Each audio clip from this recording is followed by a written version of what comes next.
Está no ar Porto de Negócios, o nosso espaço semanal para debatermos assuntos importantes em relação aos portos do Brasil e também ao nosso Porto de Santos. No último mês, debatemos inúmeros assuntos relacionados às questões de segurança, educação, tecnologia, dentre outros pontos dos portos nacionais e também do Porto de Santos. Nesta oportunidade, iremos debater a questão dos terminais líquidos no Porto de Santos. Eu sou o Maxwell Rodrigues e, para isso, recebo duas autoridades desse segmento. O meu primeiro convidado é Carlos Kopitschek, presidente da BTL, Associação Brasileira de Terminais Líquidos.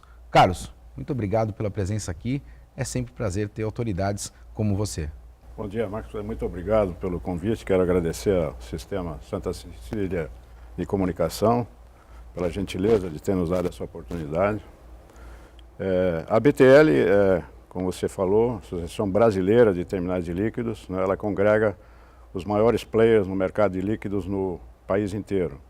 Então nós temos associados do Amazonas até o Rio Grande do Sul. E obviamente o nosso porto mais importante é o Porto de Santos, tanto é que a sede da associação se encontra aqui. Que tem uma série de representantes aqui no Porto de Santos. E um desses representantes também, eu vou apresentar agora, é Mike Seeley, gerente-geral da Stolthaven. Mike, muito obrigado por ter você aqui novamente conosco e sempre ao nosso lado, explorando e debatendo os assuntos do Porto de Santos.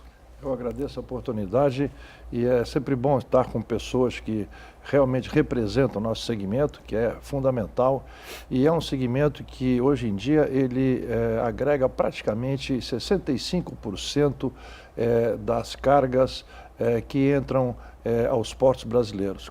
É fundamental, principalmente hoje em dia, quando nós temos esse grande movimento da necessidade de estoques estratégicos em função das importações de diesel e gasolina. Como a gente percebeu, nós aí temos inúmeros pontos e tópicos para explorarmos. E para iniciarmos, Carlos, eu preciso fazer esta pergunta a você. Qual é o papel efetivo da Associação Brasileira de Terminais Líquidos no nosso país e também na nossa região, Carlos? Claro. Bom, a associação ela representa os terminais e como os valores principais é a questão da segurança, né, do respeito ao meio ambiente, a questão da busca pela inovação constante, contato com congêneres internacionais para você montar programas de treinamento, conferências e também, obviamente, a questão local de segurança e nós temos para isso o gerenciamento do Plano Integrado de Emergência, que tem também ligado a si o Programa de Contingência de Derrames no Mar e o Plano de Contingência de Derrames em Terra. Isso significa que os terminais, através da gestão da BTL, têm um constante assessoramento e, ao mesmo tempo, um constante volume de pessoas e de equipamento à sua disposição para qualquer tipo de incidente, a qualquer momento. Esse funciona 24 horas por dia, tem equipamentos como barcos, viaturas, equipamento para você recolher derrames e tudo. E essa é uma das principais atividades da BTL no Porto de Santos, através da gestão e da coordenação desse plano integrado, que também se integra com todos os planos de auxílio mútuo, tanto da CODESP quanto também dos municípios. E com isso ele acaba fortalecendo a questão da segurança e dando tranquilidade à população e às autoridades. Mike, é inevitável a gente fazer esta menção, até porque o Carlos pontuou, acho que com bastante propriedade, essa questão da segurança. Quando a gente fala de terminais líquidos, a segurança ela é extremamente importante. Mas nós não podemos também associar a questão da segurança efetivamente com o último incidente que ocorreu na Ultracargo, porque no nosso entendimento, ou particularmente no meu, foi um incidente aí pontual. Nós podemos dizer hoje que o Porto de Santos está preparado para incidentes como este? Sem dúvida, nós estamos até melhor preparados agora do que há 2 anos atrás, quando se teve o incidente. Qualquer incidente que venha a ocorrer, principalmente nessa área de atuação, é fundamental o aprendizado que ela traz. Ela traz um grande aprendizado. A gente chama de lições aprendidas. Exatamente, as lições aprendidas, né? Que nós aprendemos depois de fazer, você aprende, você senta, analisa, faz uma avaliação total, tanto das questões em si do embate, quanto a questão da disponibilidade de equipamentos, mão de obras e a estratégia usada. Eu posso deixar tranquilo a população nossa aqui da Baixada que os terminais hoje em dia se encontram melhores equipados, mais treinados e as condições de alerta e de comando para um eventual caso similar a esse está muito mais integrado, muito mais capacitado e trazendo realmente mais consistência a todo esse plano que o caro presidente aqui mencionou, que é a questão do Plano Integrado de Emergência da BTL, que compõe o PCDM, que é o Plano de Contenção de Derrames Marítimos, e o PCDT, o Plano de Contingência Terrestre. Carlos, a gente sabe aí os riscos que toda atividade portuária possui. Isso não é um privilégio do Porto de Santos. Na verdade, todos os portos mundiais hoje, cada vez mais, eles tentam mitigar estes riscos. Nós estamos fazendo hoje investimentos em tecnologia e principalmente, Carlos, o que no meu entendimento é fundamental, integração destas informações. Nós percebemos aí, falando dos últimos incidentes, que nós tínhamos aí uma distorção muito grande na informação. A informação chegava muito ruim lá na ponta e as ações, consequentemente a estas informações, muitas vezes não eram acertadas. Nós estamos hoje partindo para esse universo de integração, não só das associações, terminais, mas também com a autoridade portuária, Carlos? Com certeza. Eu acho até que a sua pergunta é muito pertinente, porque nós estamos hoje fazendo apresentações do PI em outros grandes polos de líquidos na costa brasileira. Por exemplo, nós já fizemos a primeira em São Luís, do Maranhão, onde existe também uma forte movimentação de líquidos, vários terminais. Fizemos agora recentemente em Suape e vamos fazer em outros portos, como Vitória, Paranaguá e Rio Grande, para demonstrar para o pessoal a necessidade de você ter um plano desse, um programa de emergência. Nós podemos afirmar ou não de que a integração destes protocolos, não só com os terminais líquidos, mas com a autoridade portuária, é uma dificuldade hoje, mas ou nós já estamos avançando nesse sentido também, Mike? Olha, eu diria que é um amadurecimento, tanto do lado dos terminais que operam com essas cargas que necessitam todo esse cuidado, mas a própria autoridade. A autoridade hoje em dia ela permite mais uma aproximação, né? Ela se interessa em estar mais presente e a dialogar com os terminais. Não é somente uma questão da autoridade, a presença da autoridade, mas sim a presença da entidade em si, né? Para que ela possa conhecer como é que são todos os planos que nós atuamos dentro dos terminais, quais são todas as nossas necessidades, quais são realmente os pontos mais importantes, como é que a brigada interna de um terminal trabalha, como é que ela se integra dentro do PI, como é que ela atua perante, digamos assim, as autoridades no momento realmente de crise. O incêndio que nós mencionamos aqui da Ultracargo, ele foi extremamente elogiado internacionalmente por inúmeras entidades em virtude do combate efetivo que foi feito e de toda esta disponibilidade.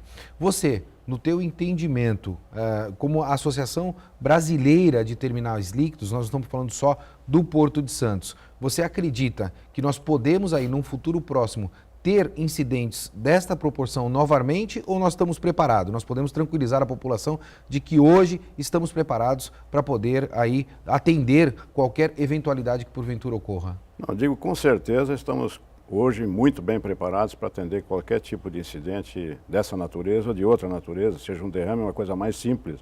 Tivemos um acidente aí de incêndio bastante grande, né? Importante, mas eu acho que hoje nós temos uma preparação já no Porto de Santos, e estamos tentando levar isso também para outros polos importantes igualmente, né? Quando eu falo hoje, por exemplo, do Nordeste, né? O Nordeste hoje é responsável por 30% da movimentação de líquidos no país. Então, e lá ainda as coisas... Praticamente um terço, é um volume exatamente, representativo. não, é um número grande. Se nós formos olhar hoje, por exemplo, no ano passado, foi até uma estimativa não, já foi o resultado apresentado pela ANTAC, na Fiesp, em São Paulo, né, a movimentação dos portos brasileiros foi em torno de 1 bilhão de toneladas. 22% disso são líquidos, né? Então, você vê a importância do segmento no setor. E o crescimento do Nordeste é impressionante. Então, exponencial, né? Exponencial. Tanto que lá não existem ainda terminais suficientes para atender a demanda, então existem várias operações que colocam em risco a segurança tanto do meio ambiente quanto também das populações ribeirinhas. Porto de Negócios vai para o intervalo e eu vou deixar uma pergunta para os nossos convidados. O decreto 9.048 é uma das alternativas factíveis para os portos nacionais? Porto de Negócios vai para um breve intervalo e a gente volta já.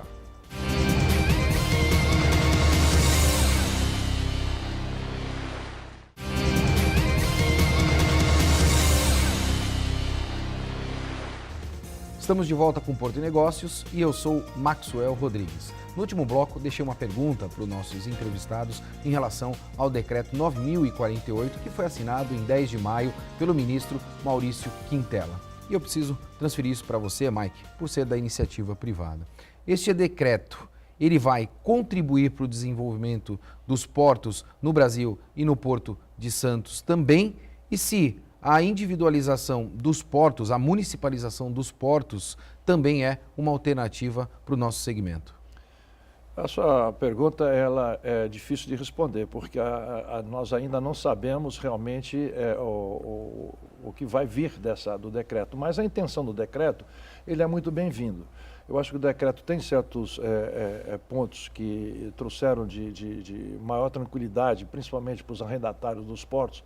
A outra questão também é do tempo, né? Você tem que entender que quando você coloca investimentos dentro de um porto, esses investimentos, para serem depreciados, eles têm um período maior. Então, eu acho que com o maior tempo de possibilidade de você ter esses arrendamentos é um grande passo. Se vai funcionar ou não, nós temos que ver na praticidade, né? Eu sempre digo sobre a questão da importância de entender a questão da engenharia política, né? Nós temos que separar a questão da influência política nessa questão de operações portuárias hoje em dia. Operações portuárias, o porto tem que rodar, o porto tem que produzir. A carga tem que fluir. Exatamente, né? A carga, não somente a carga tem que fluir, mas fluindo carga, flui-se recursos, flui-se empregos, flui-se questões de necessidade de novos equipamentos, e isso traz um grande desenvolvimento. O outro ponto fundamental é a descentralização. Se você olhar para a grande maioria dos portos que existem hoje no mundo, eles são portos descentralizados. Eles são portos municipais ou são portos regionais. O governo central, cabe ao governo central a introdução da política geral, qual é a estratégia, né, das operações portuárias. Não cabe a ele estar gerando realmente um porto no seu dia a dia. Ele está muito longe da atividade, sim. Então, nós o que fazemos, nós queremos realmente lutar para trazer de novo para Santos a possibilidade da gestão portuária feita por autoridades portuárias e por órgãos competentes, por pessoas que são daqui da nossa municipalidade, que conhecem as atividades portuárias, que podem levar isso às autoridades portuárias. Carlos, você, por ser uma associação nacional, fez menção aí em relação a outros portos e as dificuldades individuais de cada porto. Eu concordo muito bem com o Mike que o governo federal ele tem que partir para o plano diretor, ele tem que ser um órgão que tenha uma visão de longo prazo em relação a todas as necessidades de regramento dos portos brasileiros. Mas a individualização ela é fundamental, até porque os problemas são pontuais em relação a cada porto. Como é que a Associação Brasileira hoje de Terminais Líquidos vem enxergando esta questão em particular? A importância da administração descentralizada ela é fundamental, porque o Brasil, com o decreto 12.815, que é aquele onde o governo anterior modificou a lei 8.630, ele trouxe um engessamento muito grande, levou todo o planejamento para Brasília, centralizou tudo, na contramão da história. E a deliberação também. Exatamente. Boa parte da deliberação ficou em Brasília. Tudo para lá. Na contramão da história, por exemplo, por que a China cresceu tanto? A China cresceu porque ela descentralizou os portos, ela se preparou para isso. E o Brasil fez exatamente o contrário. Né? Então, hoje, se a gente for olhar os últimos estudos do Banco Mundial a respeito, a gente vai ver que o Brasil, na América Latina, só consegue empatar com a Venezuela na questão da infraestrutura portuária. Né? Nós estamos abaixo de todo mundo. Então, isso tem que mudar. Eu acho que esse decreto vai nos ajudar muito nesse sentido. Né? A gente pode afirmar que um dos grandes pontos desse decreto é a questão da flexibilidade, o que era tão importante para o nosso segmento, ou seja, ser flexível dentro desses regramentos para que os portos e os terminais privados venham a fazer os investimentos que são necessários, dependendo do tipo de carga, por exemplo, que a gente tenha nos portos, não só de Santos, mas também nos portos do Brasil, Mike? A flexibilidade é fundamental, obviamente, mas tem que ser, a flexibilidade ela tem que ter um alinhamento, ela tem que ter um padronamento, ela não pode ser uma flexibilidade totalmente aberta, né? Tem que ter regulamentos para poder seguir, para que você tenha comparações entre atividades, para que você tenha comparações também, como eu já disse em outras oportunidades, o custo Brasil. Qual é realmente o custo Brasil? Para que nós tenhamos realmente competição com outros países, né? O Carlos acabou de falar, eu conheço a Venezuela, morei lá 12 anos. Os portos da Venezuela não têm condição de comparar com os portos brasileiros. E aqui nós estamos aqui, Carlos, que você bem falou, né? Paralelamente aos portos da Venezuela. Isso não é aceitável, não pode ser. Tem que haver um choque de gestão. Somos o maior porto da América Latina. Exatamente. Né? E uma coisa que eu venho lutando muito é a reestruturação do CAP. O CAP tem que ser reestruturado. O CAP, quando funcionou no Porto de Santos, funcionou muito bem e teve uma grande visão, representatividade. Mike, o CAP ele tem que ter uma função consultiva ou deliberativa? Olha, eu vou dizer a você que eu acho que ela tem que ter os dois, viu? Até se saber exatamente até aonde cada uma dessas tem as suas atribuições, responsabilidades, inerências, etc. Né? Um porto é muito complexo. A operação portuária envolve muitas linhas de deliberações, de interpretações, de regimentações, né, de fiscalizações. Então, somente dentro de um conselho de autoridade portuária, você tem os players ali para poder discutir. Você tem um conselho que ali pode ser discutido, que pode ser interpretado e que leva ao governo central, né, realmente o diagnóstico da atividade portuária. Vai em busca também de respostas, vai em busca também de necessidades para a atividade portuária. A gente está vivenciando agora um momento de transformação muito grande, né? Não é só na questão de transformação política, transformação econômica, mas também de transformação tecnológica. Isso faz parte do nosso dia a dia. Eu quero crer que nos próximos 10 anos a gente vai ter um mundo bastante diferente, não só um país bastante diferente. Mas voltando naquela questão do incidente da Ultracargo, nós descobrimos naquele momento, apesar de todos sabermos, de que nós só temos uma entrada para o Porto de Santos. Isso é algo dificultoso para as operações dos terminais líquidos na nossa região e no nosso porto, Carlos? É claro. Eu acho que a questão do acesso único ao Porto de Santos é um assunto que já foi debatido no CAP há vários anos. Existe um projeto, hoje já existe um projeto no governo federal, para você duplicar ao menos esse acesso, né, com uma nova alça, um novo viaduto, mas esses investimentos sempre foram relegados ao segundo plano. Né? Existe hoje, por exemplo, um acordo tripartite entre o município, o Estado e o governo federal para você criar esse acesso. O município já começou a fazer algumas obras, o Estado está negociando ainda como vai fazer, provavelmente estendendo o contrato da Ecorodovias, mas o governo federal ainda não se manifestou, porque ele conhece o projeto, mas hoje o governo está sem dinheiro. Então a gente vê essa triste realidade, né? Quer dizer, o dinheiro brasileiro existiu, foi investido em lugares que não tão importantes como, por exemplo, um segundo acesso ao Porto de Santos, e hoje nós estamos aqui discutindo o mesmo assunto de que a gente já discutia há 10, 15 anos atrás. Né? Mas por esse modelo político antiquado que a gente tem no nosso país, a gente sabe que esse sistema está muito ultrapassado. Será que não é o momento da gente começar a discutir, por exemplo, a participação da iniciativa privada em processos tão importantes como esse de gargalos logísticos, Carlos? É claro. Inclusive o decreto traz uma inovação nesse sentido.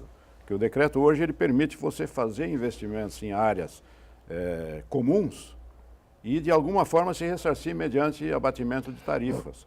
Isso na área portuária. Agora, por que não criar alguma coisa assim também para você poder fazer na parte terrestre? Né? Isso com certeza teriam empresas hoje interessadas em fazer esse tipo de investimento, cobrar uma tarifa, por exemplo, de entrada, um pedágio, alguma coisa, e se ressarcir dessas despesas. Né? Não tenha dúvida, até porque eu fico preocupado, Mike, porque nós temos aí a falta de produção de alguns commodities no nosso país, como posso exemplificar aí diesel e derivados também. O que isso faz, obrigatoriamente, aí, é a estocagem desse material e a importação destes commodities. E isso aí vai ter impacto também na questão logística. Os terminais privados hoje estão preparados para isso? Nós temos infraestrutura para absorver toda essa questão que hoje é pontual no nosso segmento? Os terminais se adequaram, na realidade, porque houve uma mudança do modal. Mais ou menos em 2008, 2009, houve uma queda significativa na questão das importações e na exportação, digamos que era muito grande, do etanol. A partir daí, então, se determinou, com a questão dos problemas da Petrobras, se determinou e se viu que realmente teria necessidade, então, de abrir as importações para o diesel. Tá bom? Os terminais começaram a se adequar e estão adequados. O que nós temos que olhar hoje em dia não é somente os terminais se adequaram.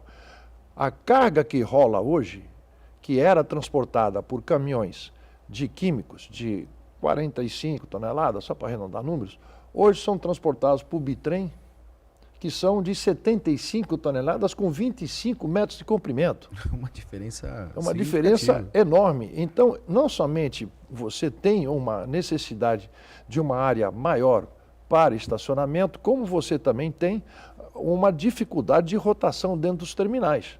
Porque os terminais foram desenhados na época, e ainda os que se adaptaram tudo, para esse tipo de operação de modal petroquímico, não diretamente de distribuição, que é diferente de você pegar num centro de distribuição de uma refinaria. Então os terminais hoje em dia estão se readequando, estão se redesenhando para poder compor com isso. Existe todo um processo hoje em dia de agendamento, né?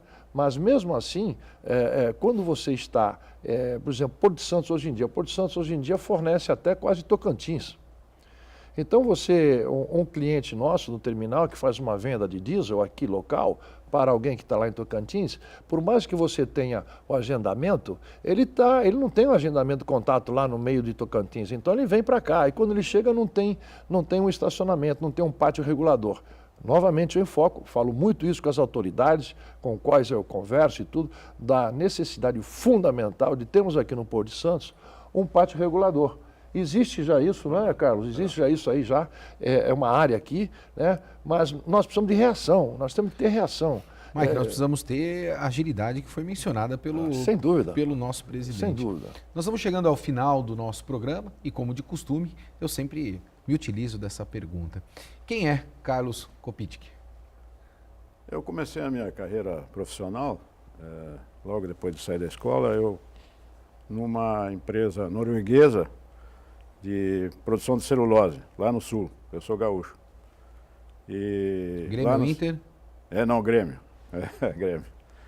E lá nós montamos todo um sistema de transporte dessa mercadoria para exportação via barcaça de Porto Alegre, na região de Guaíba, lá onde era a fábrica, para o Porto de Rio Grande.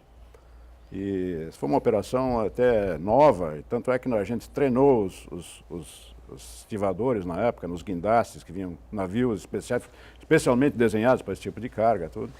De lá eu saí e fui trabalhar na área de carga geral, com containers. Nós fomos os primeiros embarcadores de containers naquela época. Minha carreira já é bem antiga, né? E conseguimos transformar a carga que chamava de break bulk, que era a carga geral que ia toda divididinha dentro do porão, a gente acabou movimentando via container e começamos com essa essa operação pioneira aqui no Brasil, né? Porto de Santos também nos ajudou muito nessa hora, porque a gente fez as coisas muito em conjunto, que era uma grande empresa de navegação marítima. De lá eu passei para o Granel, sólido, trabalhei 16 anos numa trading alemã de grãos, onde nós tínhamos operações portuárias, eu era o diretor de logística portuária desse grupo, da Argentina, Bolívia, Paraguai, Uruguai, onde tem o terminal de transbordo das barcaças que vinham da Bolívia, e os portos brasileiros. Então a gente tinha operações em São Luís, tinha operações em Recife, Vitória, Santos, Paranaguá, Rio Grande. Mais recentemente agora no líquido, né, Carlos? Depois eu passei pela Codesp, né? Fiquei 7 anos aí a convite da época do ministro Pedro Brito, nessa inovação que houve no setor, que trazer pessoas do mercado para dirigirem os portos, né?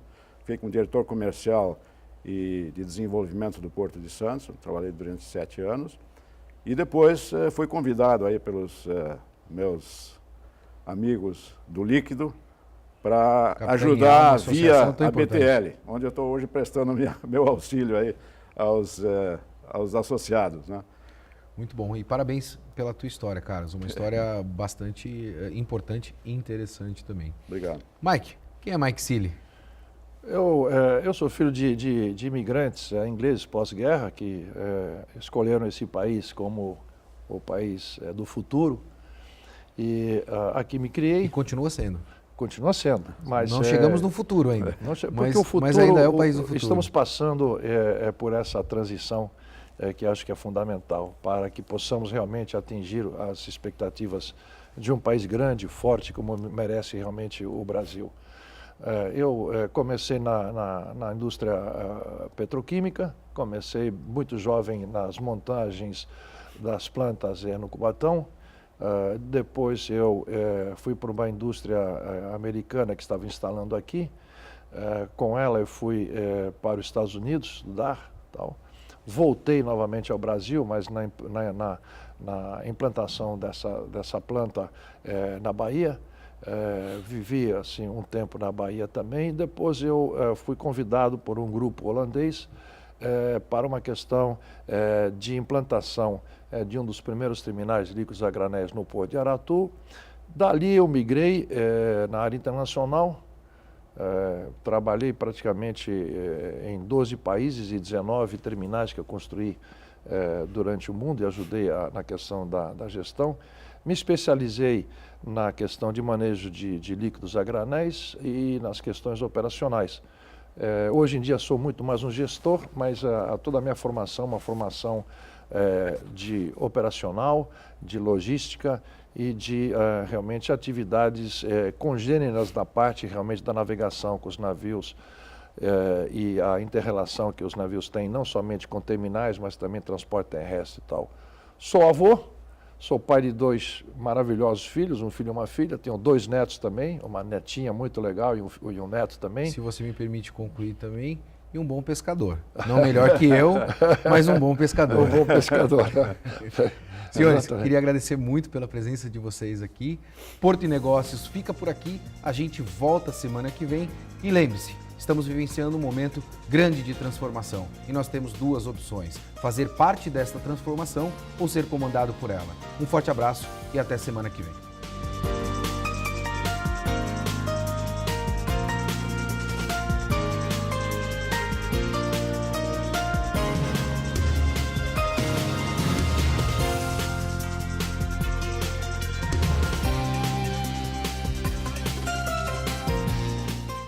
Porto e Negócios. Apoio Brasil Terminal Portuário. Acreditar e